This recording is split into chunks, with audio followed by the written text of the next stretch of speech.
Oh, what am I drinking? My old shot that I made in my last video. Go ahead and check that out. But I'm going to show you how to make the easiest oven baked ribs. First, we're going to start off by taking the membrane that is on the back out. The easiest way is to go with a small knife and just go along the bone, and the skin's going to come off.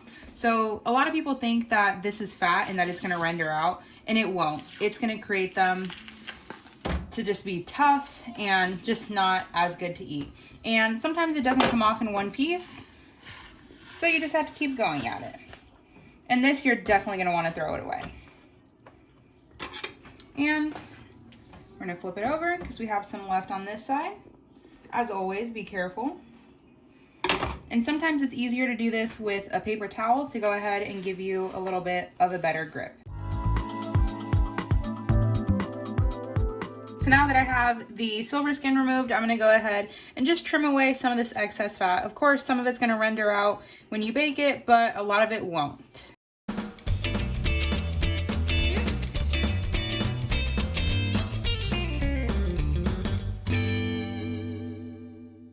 So now that we're nice and cleaned up, just to make it easier for myself when it comes time to cook, I'm going to go ahead and chop this in half.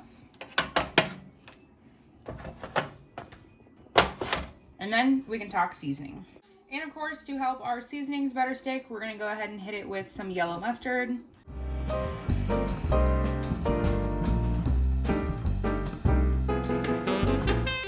This is my homemade barbecue seasoning. I'll go ahead and write my recipe down in the description below, and we're gonna hit that heavily.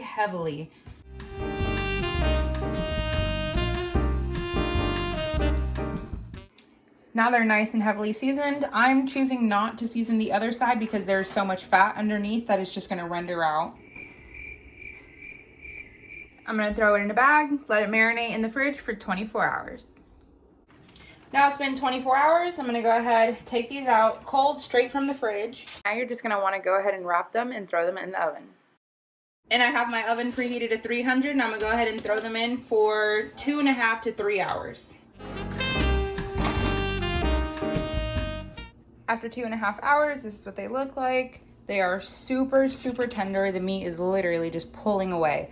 Now we're gonna go ahead and put them back on this baking tray, turn the oven up to 425 to 430.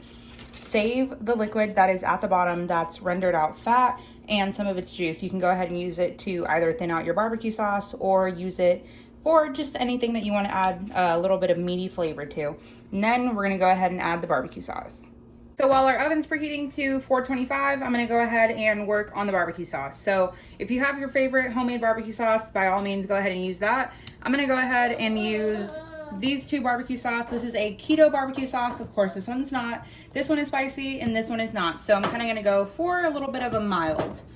And I have 1/4 of a cup of each, so just kind of equal parts. Just gonna go ahead, mix that up.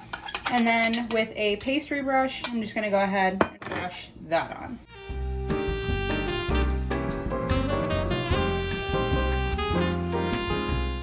Now that we have our first layer of barbecue sauce on, I'm gonna go ahead and throw them in for about 10 minutes. And after they're nice and tacky and glossy and sticky, I'm gonna go ahead and do a second layer. And just to make it easier when it comes down to cleanup, I went ahead and just folded over the aluminum foil that was already on them, just to make it a little bit easier. After their second glaze, they're looking super good. Now let's cut them up.